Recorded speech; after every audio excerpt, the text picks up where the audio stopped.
Tens of thousands of people marched through midtown Manhattan and dozens of U.S. cities on Saturday to demand that President Donald Trump release his tax returns and to dispute his claim that the public does not care about the issue.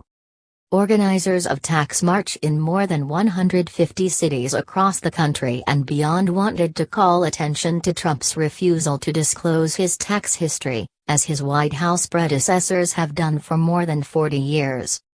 The marches coincide with the traditional April 15 deadline for U.S. federal tax returns, though the filing date was pushed back 2 days this year. There were no reports of violence or arrests, in contrast to a clash between Trump supporters and opponents that erupted at a rally in Berkeley, California, where 9 people were arrested. 2 of the biggest tax marches took place in New York and Los Angeles, with each drawing about 5,000 people, according to estimates by Reuters reporters. No official estimates were immediately available. In Manhattan, a good-natured crowd rallied at Bryant Park before marching up 6th Avenue to Central Park.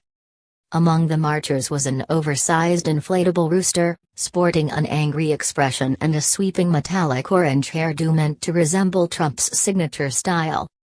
"Thanks to Trump, I think that releasing your taxes when you run for president now has to be a law," said New Yorker Marnie Halassa, 51, who arrived in a tutu and leggings made of fake dollar bills and holding a sign that read "Show me the money."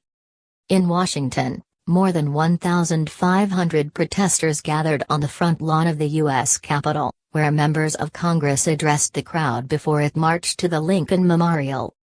"We are taking the gloves off to say knock off the secrecy, Mr. President," said Senator Ron Wyden of Oregon, the ranking Democrat on the Senate Finance Committee, which would play a leading role in tax reform measures being considered in Congress.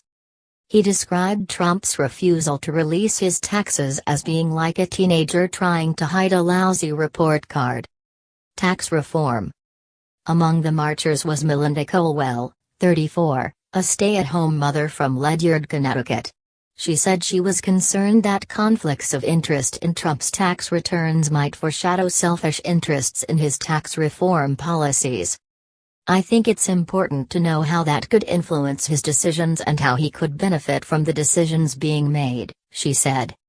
As a candidate and as president, Trump has refused to release his tax returns, citing an ongoing audit by the Internal Revenue Service. The IRS has said that Trump can release his tax returns even while under audit. The White House could not be reached immediately for comment on the marches.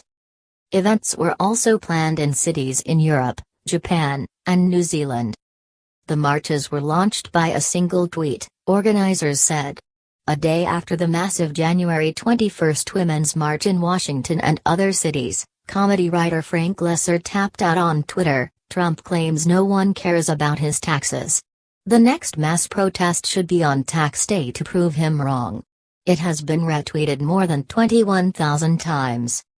In Los Angeles, television director Mike Stutz turned up at the march dressed in costume as a Russian general and said he was called General Bolshevsky.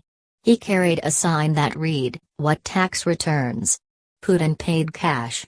Trust your oligarchs," referring to allegations of contacts between Trump's campaign and Russia, led by President Vladimir Putin.